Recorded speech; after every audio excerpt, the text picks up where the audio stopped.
We're going to talk about this story now. You may remember it. We've talked about it a little bit on the show before. Well, about twice, I think we've had people on from SNARL, the South Norwood Animal Rescue Liberty, because there's been this really horrible spate of cat killings. And I'm not a cat owner, but this stuff is absolutely horrific.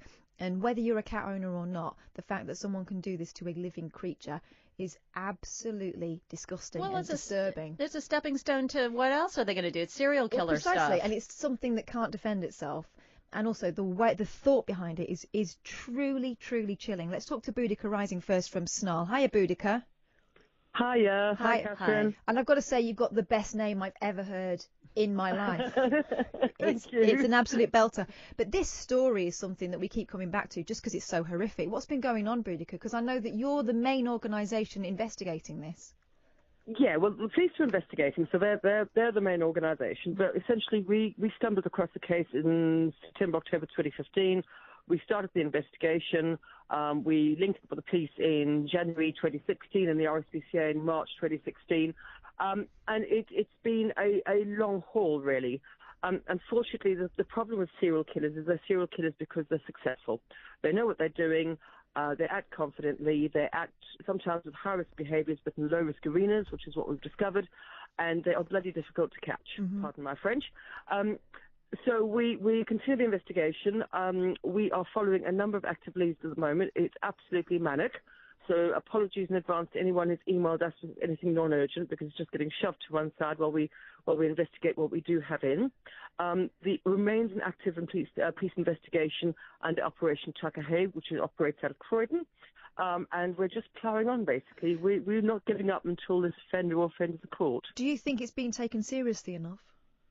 I think yes. I think the police in the UK are under-resourced.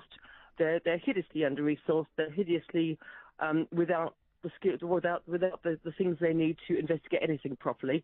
I'll be honest. I think we've worked with police long enough to be horrified by some of the restrictions they work under in terms of equipment and in terms of manpower. I think it is being taken seriously, but I think if we had a better equipped police force, it would be better. But that's no reflection on them. No, absolutely not. But I also know that people feel that they can come to you, and you're kind of the right hand men and women on this one. I guess yeah, we've become so. I think because we started the investigation and we linked up with police early on. We agreed what they would need in order for us to prove the case was happening, and we've kind of maintained that relationship. But I think it's if you're an owner and if you've gone through this really horrific experience, even a finder who's found a body, I think we can at least support you in a way that's different to the police. Now, I think we need to underline just the horrific nature of what people are finding. But I don't want to trigger anyone, so if you want to listen away now, I think we do need to say, though, because this isn't just about, I don't know, cats being drowned or anything like that. This is pretty horrific, the sort of scenes that people are happening across, isn't it, Boudicca? Yeah. It's essentially, it's not just cats, it's cats, rabbits and foxes. And what's happening is that people are being presented either with their neighbours' animals or their own animals. The kind of traditional, if you like, presentation is without head and tail and laid out either in the front garden or in the back garden. So when you open your bedroom curtains in the morning, your cat or rabbit is the first thing you see, without its head and tail. The scenes are bloodless, and in most cases it appears that he's taken the animal away and brought it back, and they're designed to shock and designed to horror. It's very much a Jack the Ripper scenario where it's quite fetishistic, it sounds like. Yeah, it's been designed for a reaction from the viewer, almost as much for the fun of doing it, you know. That's the troubling thing. Most serial killers don't display bodies. We've only had two in this country. One was Jack the Ripper and the other one was the Yorkshire Ripper. Most serial killers hide bodies. The display of the bodies is a worrying aspect. Yes. How sure are you that we're talking about one person, or do you think? We're not. What we do say is all the evidence we've gathered so far indicates one person who's travelling. But we can't rule out the fact that they might be joint enterprise. We can't rule out the fact that there's a group. There's just no evidence to suggest that at present. God. How do you deal with all these cases without getting really pessimistic about human beings, Boudicca? Oh, I am. I'm incredibly pessimistic about human beings. Yes. Sorry. No, there's an emotional toll, and it plays a part. I think because we're animal lovers ourselves, we would understand how it would feel to be a victim, which is both a strength and a weakness. There's a weakness in terms of how we deal with things personally, but it's a strength in terms of how we deal with the owners and how seriously we take the case. How often are these things happening, and do you think there's any chance of it slowing down? There's been no sign of it slowing down, despite various things we've tried. We've tried not publicising. We've tried having absolute kind of radio silence, because often people get, oh, you're feeling it because you're publicising. We've proven that by having 3 actual times of radio blackout, and there was no difference in the volume. We have confirmed cases of between 3 and 5 a week. But we also have cases, oh goodness me, that was a noisy motorbike. We also have cases where we can't confirm for sure, but we think that it's a case. So we're quite scientific about what we rule in and what we rule out. We don't just come along to hit this cat and go, oh, yeah, that's linked. We've got a 26-point checklist that we use. If something doesn't hit enough points in that checklist, we don't rule it in. And there's 2 reasons for that. Number one, I would much rather say to an owner that we think something's natural, because of the emotional burden with understanding someone's done it deliberately. So we'd never want to make that error and say we think it's deliberate when it isn't. And secondly, because we're geoprofiling, we don't want to make any mistakes. So we're quite structured about how we do it, if that makes sense. How many are we getting a month at this point? Well, 4 or 5 a week. So what's that, 20 a month? Wow. Oh, I had no idea. That's just horrific. Yeah, we also deal with a high number of false alarms as well. My God. My God.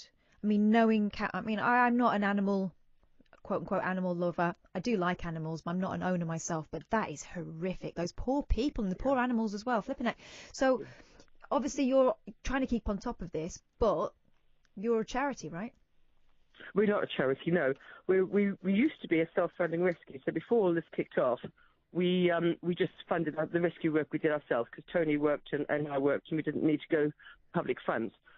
We self-funded for a couple of months, but essentially because Tony's out on call, and he can get 3 or 4 calls a day and be all over the southeast, he can't work. So we need to raise money to cover the car, there's fuel, which is diesel. I keep saying petrol, but it's not, it's diesel. And it's very, very basic living costs. That if we were a charity, he could pay a salary, but because we're not a charity, blah, blah. We've been debating about whether we want to go forward for charity status, but we have an issue with the fact that one of our addresses would have to go in the public domain. And very early on, the police advised us not to do that, because obviously we have 2 houses full of animals. So there's a major risk factor there. And also, frankly, there's a nut job out there doing terrible things to animals, and you've become the champions of trying to find them. Exactly. So any personal details shouldn't be in the public domain. And because essentially we could become targets. Right. I get you. So you're in a bit of a conundrum financially. We are. Yeah, absolutely. I mean, my salary pays for Tony's toes, and his food and bits and pieces like that, pays for the animals in my care, pays for my costs. But I can't earn enough to cover him travelling around the country 12 hours a day with all of that entails. And the other cost, the investigations, we also have like vet costs for x-rays. So for instance, most of the bodies that we go to that we confirm as victims, we get additional vet backup for. So we don't just go, oh yeah, that's a victim. We actually take to vet. Sometimes we want x-rays done, we want blood tests done, and all of that cost needs to be covered as well. God, why do you do this? Because you're putting yourselves out, I mean, personally and financially here. Because somebody has to. Because the sky needs to be caught, and we have to catch him, her, them. Somebody has to. We have to do it. It's that simple. I couldn't knowing that very early on we thought it was a very local issue, so it was only happening in our area, and because we home cats in the area, we couldn't stand by and let it happen and just go, oh, well, that's a bit awful. Neither of us are made that way. We can't just sit by and let this happen. Okay, so I happen to know that someone stepped in to try and help you out. We've got Rob Todd on the line. Yes, indeed, yeah. Let's have a quick word with Rob. Thanks, Boudicca. So, Rob. Hi. You're a musician. How on earth are you wrapped up in all this? Well, I sort of saw some of Boudicca and Tony's posts on the SNARL site a while ago, and I've been watching, and I attended a fundraiser, Pets Woodstock, which is a local music festival recently, and it was supporting SNARL, and ended up talking to them both. And as Boudicca has said, they need some extra funding. So what have I got at my disposal? Just my music. And the band were just about to release a new single, and I thought, well, let's see if I can help. So your band is called Don't Wake the Lion. That's right. How much of the money from the proceeds from this song are going to go to SNARL? Well, 49%, which allows us to keep the rights to the song. Okay. If I could have given 70%, I would have done. But that's the way the music business seems to work these days. We're going to play a bit of the song in a second. How can people get hold of it? At the moment, it's digital, so it's through iTunes, Amazon, Spotify, that Alexa thing. Every time it plays, I think it gets a penny, but it's on digital at the moment. Brilliant. Thanks very much, Rob, for stepping in, and thanks for talking to us tonight. I really appreciate you talking. Thanks very much. Thank you. I'm going to just flick back to Boudicca now. Boudicca, the work you're doing is amazing. It must be exhausting. It is. I bet you're glad that Rob stepped in a little bit to try and to help out. It's an absolutely amazingly generous offer. We're ever so pleased. It's also an absolutely lovely song and worth buying just on its own merits, to be honest. If people want to find out... Yeah, of course. Now, if people want to find out more about you, how do they do that? Right. The best way to do it is via our Facebook page. That's the page that's updated most often. Okay. So that's South Norwood Animal Rescue and Liberty on Facebook. I'm happy for people to message me directly as well under my Boudicca Rising personal account, but it's best if everything goes through to the SNARL page because we can then manage it and monitor it.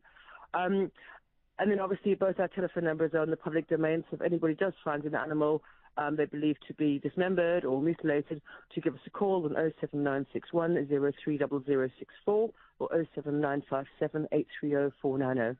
Thanks, Boudicca. We also have a web page, which is www.snarl.org.uk. We've got all those details, so I'll make sure I give out at least the snarl.org.uk a couple more times in this hour. But thanks so much for talking to us. You. I wish we didn't have to talk to you. I wish we didn't have to talk to you on this occasion, because the work you do is so brilliant otherwise. And this is the third time I think we've spoken to someone from SNARL. Yeah, it is, I think, yeah. Such a shocking thing. Fingers crossed, we only need to speak one more time, and that's when they're called. Oh, yes, that would be great. I hope so. Good to speak to you, Boudicca. Thank you so much.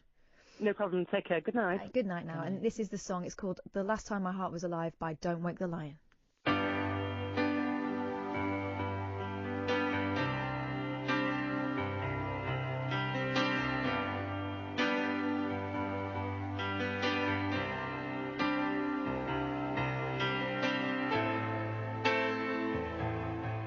If I close my eyes, I still see you.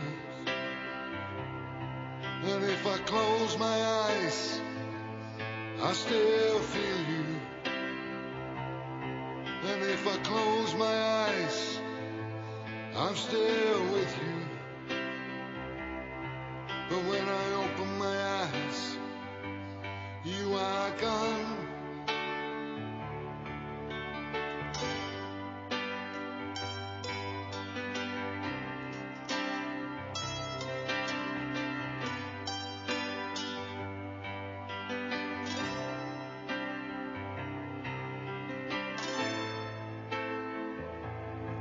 And if I close my eyes, I still see you in dreams.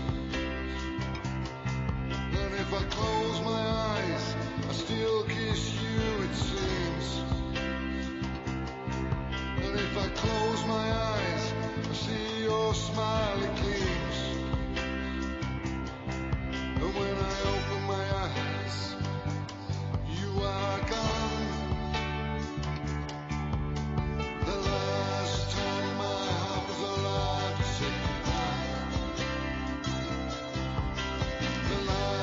Time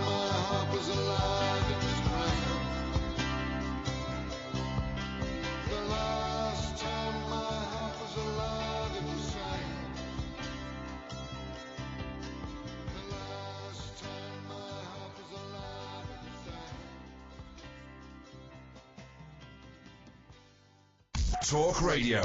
Digital debate for the UK. Pick up your phone and talk radio. We'll get you talking.